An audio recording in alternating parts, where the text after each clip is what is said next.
Okay, in number 44 on page 41, we're supposed to, in this formula, substitute the given value of the variable. So I'm supposed to substitute 48 for volume. This is the volume of a cone formula, and 4 for the radius of the cone. And then I'm supposed to find the value of the remaining variable.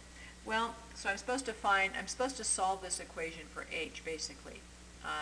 So anyway, I could isolate the h first, just manipulating this formula, and then substitute the 48 and the 4, or I can do it in the first step. So I'll go ahead and do that in the first step.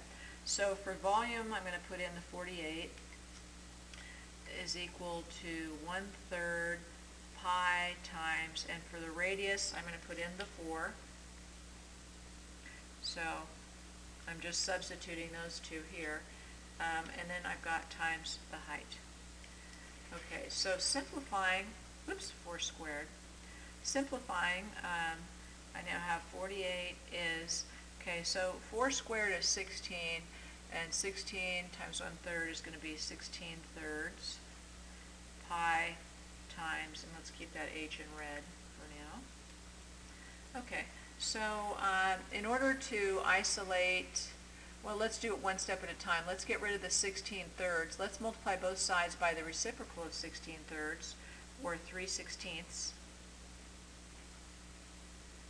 because that will give me a 1 on the right.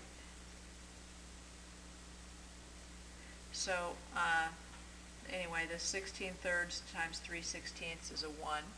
And on the left-hand side, I have 48 divided by 16 is 3, times 3 is 9. So 9 equals pi times h, which I'm trying to isolate. And last step would be to divide both sides by pi.